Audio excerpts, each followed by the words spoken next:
Aha! I bet you didn't know I knew you were there.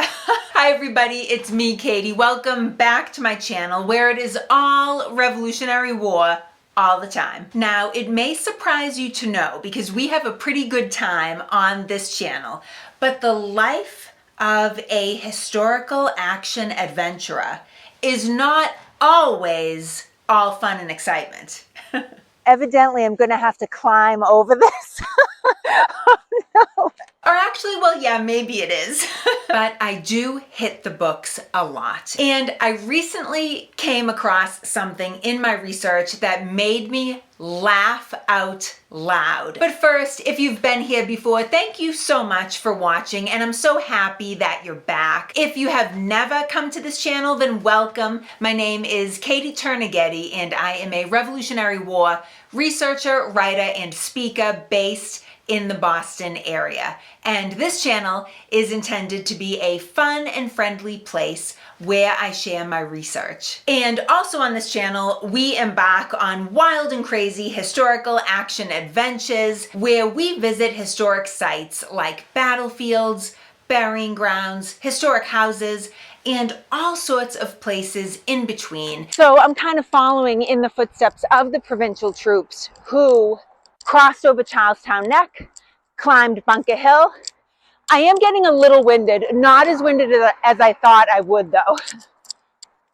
Where events of the American Revolution happened. So if this sounds fun to you and if you want to come along, which I hope you do, I hope you'll consider subscribing to this channel. So as we know, the Battle of Bunker Hill happened on June 17th, 1775 on the Charlestown Peninsula, just outside Boston, Massachusetts. Here in Charlestown, British and American or provincial forces, roughly equally matched, met in a short, hot, and bloody battle. It was not the first battle of the American Revolution. That was the battles of Lexington, Concord, and Menotomy, which happened on April 19th, 1775.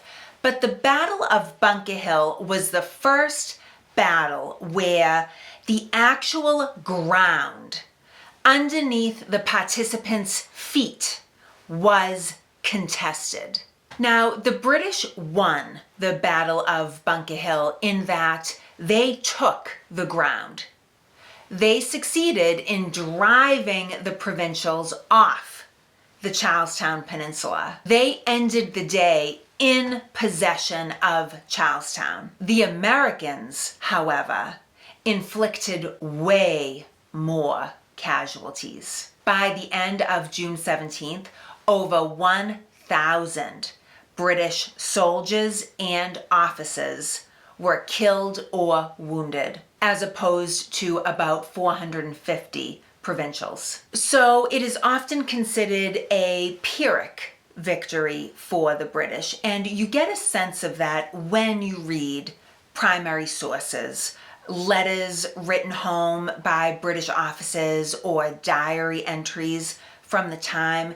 You get a sense of anger, shock, I would say even some despondency. The British won, but as British General William Howe, who was the commanding British officer on the Charlestown Peninsula during the battle on June 17th, as he said, the success was too dearly bought. A lot of British blood was expended for the Charlestown Peninsula on June 17th. So I was digging around online in maps and drawings of the Battle of Bunker Hill, of the Charlestown Peninsula. And I came across this drawing, and it's in the collection of the Society of the Cincinnati, and I found it on the website of the American Revolution Institute. And the name of it is The Battle of Bunker's Hill, fought on June 17th, 1775, by an officer on the spot. And we won't get into the whole Bunker Hill versus Breed's Hill thing in this video. I've talked about that before, so let's take a look at this image. So as you can see, we've got the whole Charlestown Peninsula here, and you see the town of Charlestown all laid out, and the town itself was actually burnt to the ground by the British during the battle.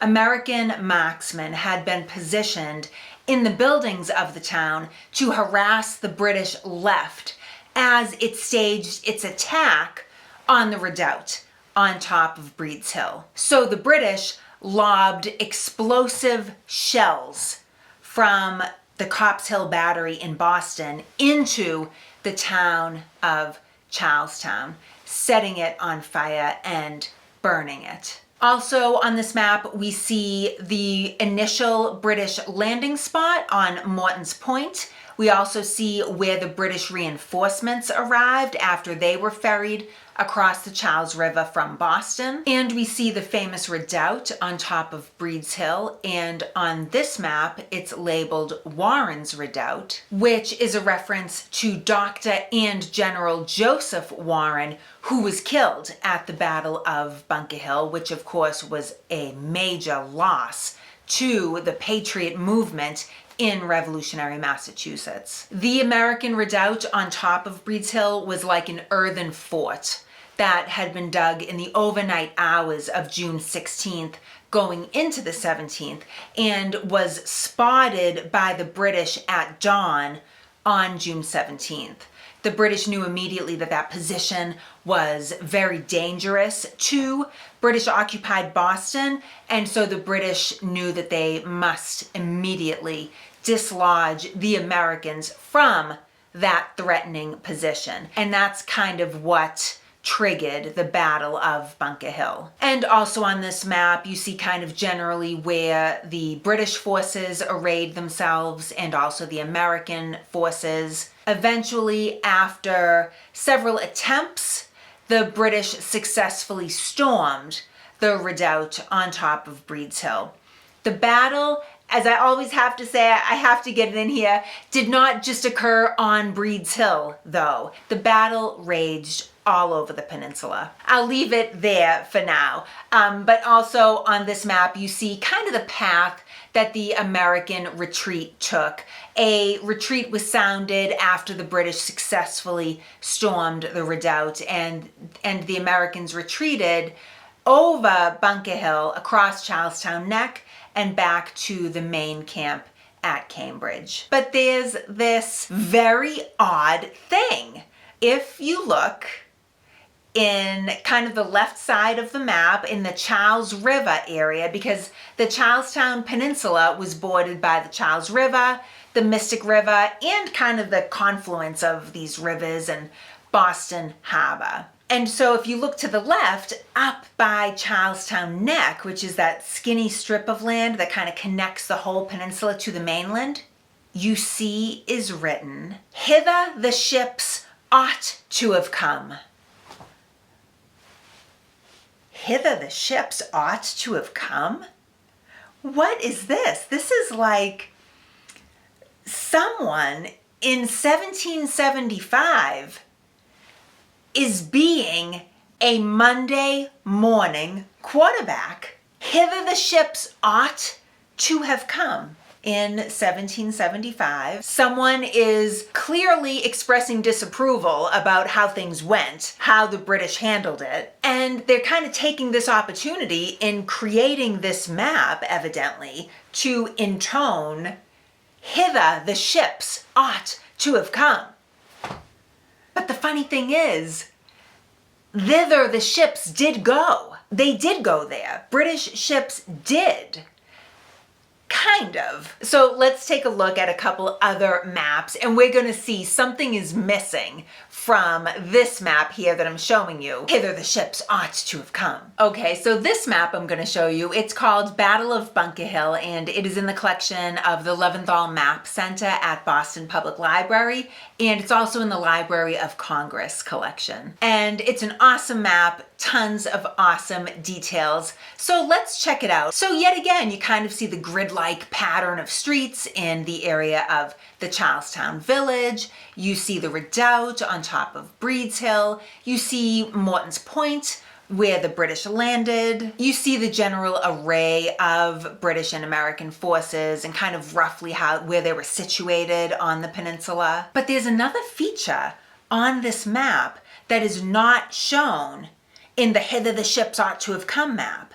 And that is this causeway, this strange strip of land that is on the Charles River side of the peninsula. I think it was constructed of pillars or pylons of some kind and rock. So this area of the Charles River was blocked off. Ships couldn't get all the way up to Charlestown Neck because of this structure. Wasn't possible. This mill dam, or this causeway as it's labeled in this map, would have stopped the British ships from getting too close. So that's what I mean when I say Monday morning quarterback. But if you look a little further down, we see the Symmetry armed transport ship. And that was positioned as close as a ship could get. And additionally, the Symmetry had guns.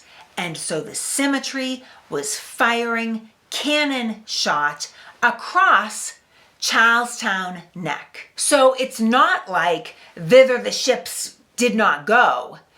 They did. The Symmetry did, at least. And it fired cannonballs across Charlestown Neck, which provincial troops had to walk through in order to reach the main body of troops who were already on the Charlestown Peninsula. So any American reinforcements that came to enter the Battle of Bunker Hill during the day of June 17th had to dodge cannonballs in order to do it. Symmetry inflicted damage. It did damage. Men were killed while crossing Charlestown Neck. This is a little graphic, but 22-year-old Peter Brown, who served in the redoubt on top of Breed's Hill, he was actually one of the men who dug it and then defended it for the duration of the battle on June 17th, for the whole day, said that he saw 3 men cut in 2 by 1 cannonball on Charlestown Neck. Additionally, at the end of the Battle of Bunker Hill, basically as the Americans had completed their retreat, one of the very last men killed on June 17th, and maybe the last man killed during the Battle of Bunker Hill, was Major Andrew McClary of New Hampshire. He was killed by a cannonball coming across the neck headed toward Cambridge. So indeed, thither the ships did go, and they inflicted casualties. And I think that British commentary of hither the ships ought to have come really reflects that sense of anger and bewilderment that the British seem to have felt after the battle. They won. They won, right? Right? You know, they took the peninsula, but they paid a very high price in order to do it. So have I convinced you that thither the ships did go? Let me know in the comments section below or by hitting the like button. I hope you'll consider subscribing to this channel if you haven't already. For more on the Battle of Bunker Hill, I'll leave a video here. Thank you all so much for spending your time with me. I hope to see you in the next video.